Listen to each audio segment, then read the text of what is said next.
Hello guys, कैसे हैं आप सब। उम्मीद करती हूँ आप सब अच्छे होंगे। इस वीडियो में हम पढ़ने वाले हैं फूड एंड न्यूट्रिशन के कुछ important question.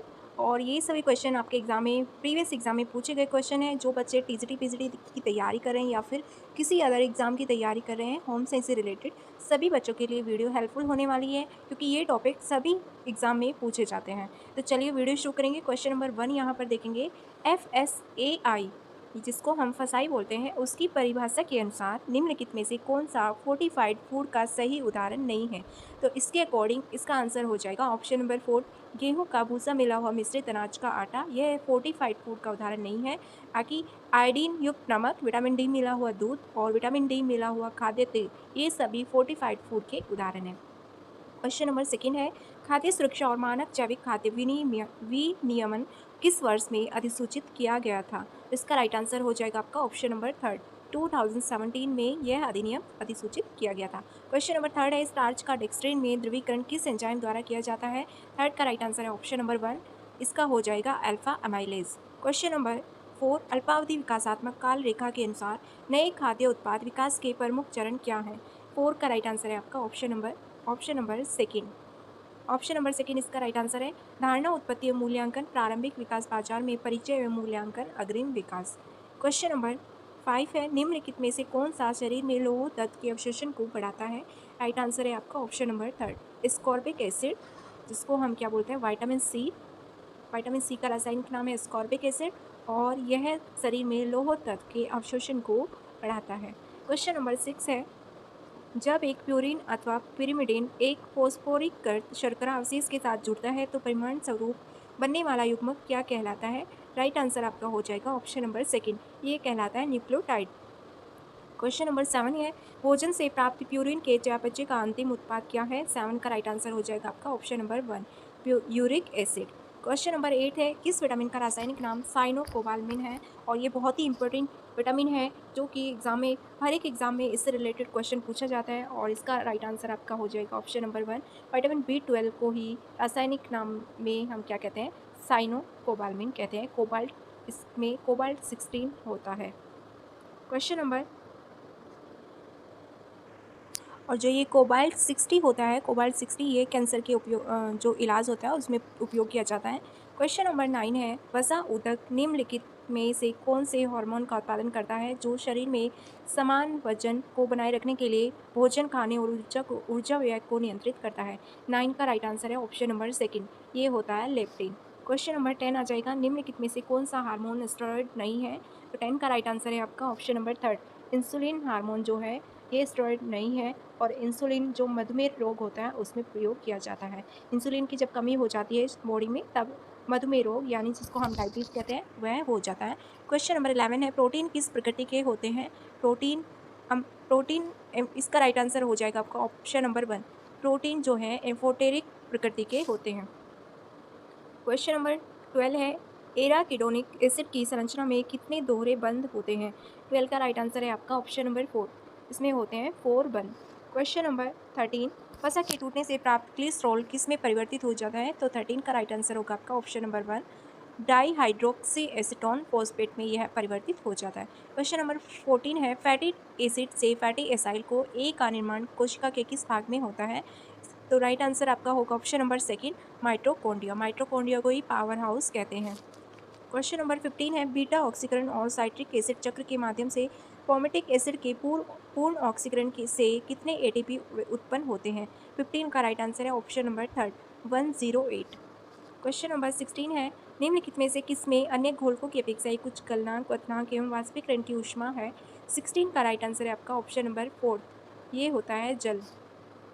Question number 17, glycolysis के दौरान गठित पाइरूवेट के संबंध में निम्नलिखित में से कौन सा कथन सही नहीं है।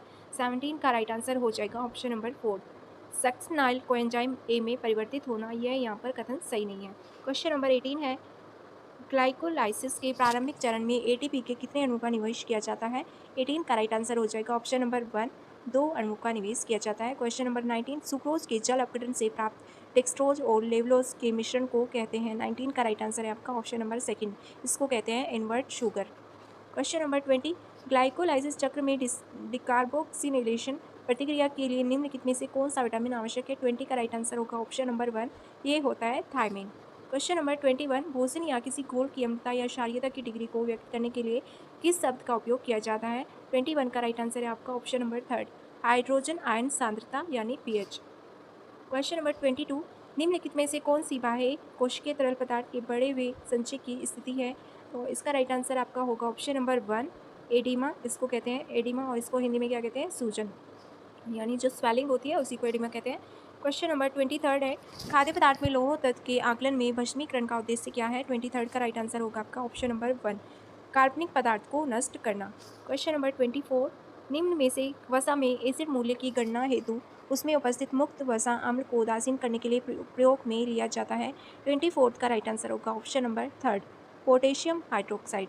क्वेश्चन नंबर 25, जेलडाल विधि का उपयोग करके प्रोटीन के आकलन में पहला चरण है? 25 का आपका राइट आंसर है ऑप्शन नंबर वन, भोज्य नमूना का डाइजेशन। क्वेश्चन नंबर 26, निम्नलिखित में से कौन सी विधि तीव्र गति से विलग करने के साथ उस स्तर की विश्लेषणात्मक चयनात्मकता प्रदान करती है? तो 26 का आपका राइट आंसर हो जाएगा option number four, high pressure liquid chromatography. Question number 27, निम्नलिखित में से कौन सा नियम यह बताता है कि किसी घोल का ऑप्टिकल घनत्व उस घोल में उपस्थित घोलक की सांद्रता के समानुपाती होता है? 27 का राइट आंसर होगा आपका ऑप्शन नंबर सेकेंड, बियर का नियम।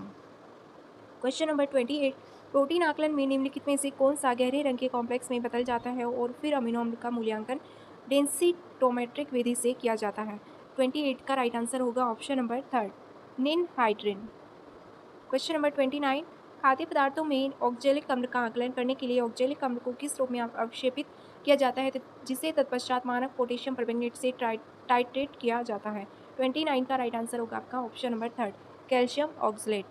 क्वेश्चन नंबर 30, एक ग्राम वसा में उपस्थित मुक्त वसा अम्लों को उदासीन करने के लिए निम्नलिखित में से किसकी मिलीग्राम में आवश्यकता होती है? उसे एसिड वैल्यू कहते हैं। 30 का राइट आंसर है option number third, potassium hydroxide.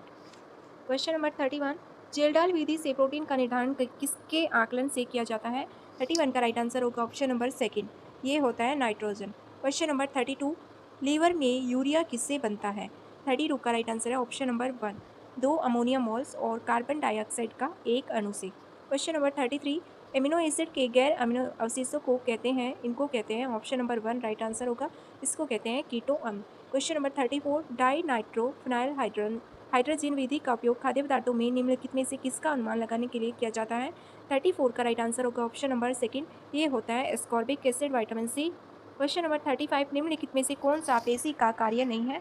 35 का राइट आंसर है ऑप्शन नंबर फोर, हड्डी को हड्डी से जोड़ना, यह पेशी का कार्य नहीं है।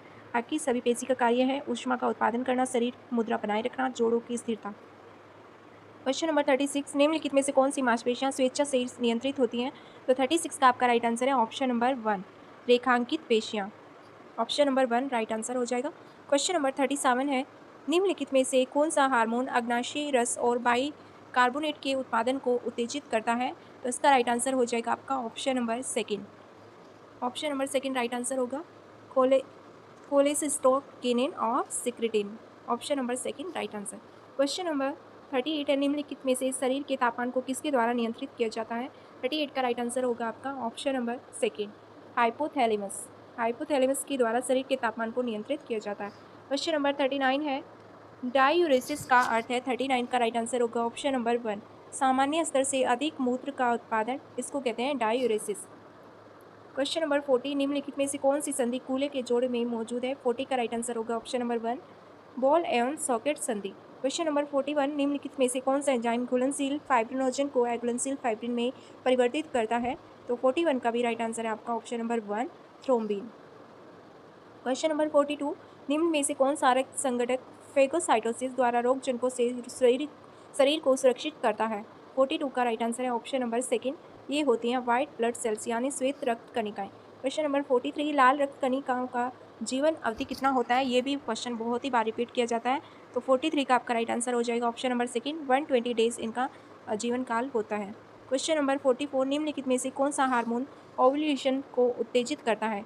44 का राइट आंसर होगा option number one, option number one right answer होगा ल्यूटेनाइजिंग हार्मोन। क्वेश्चन नंबर 45 पे, मानव शरीर में पैराथर्मोन की क्रिया क्या करती है? तो इसका राइट आंसर हो जाएगा ऑप्शन नंबर फोर्थ, रक्त में कैल्शियम का स्तर बढ़ाता है। क्वेश्चन नंबर 46, मस्तिष्क मेरु द्रव प्रदान करता है। 46 का राइट आंसर है ऑप्शन नंबर 1।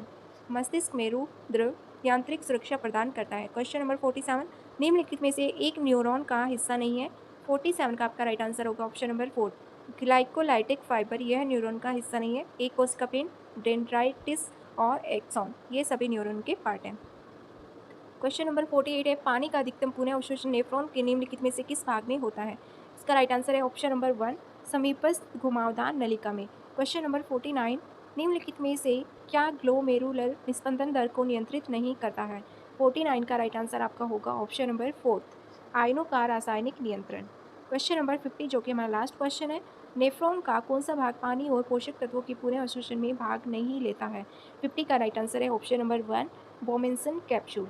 तो ये हमारे 50 क्वेश्चन थे और अभी हमारे 100 क्वेश्चन और बचे हैं, तो अभी हम 50-50 करके इनको कंप्लीट करने वाले हैं। अगर आपको कोई क्वेरी हो आप कमेंट बॉक्स में पूछ सकते हैं। वीडियो अच्छा लगा हो तो वीडियो लाइक करें, शेयर करें और कमेंट करके अपनी क्वेरी ज़रूर बताएं। Thank you.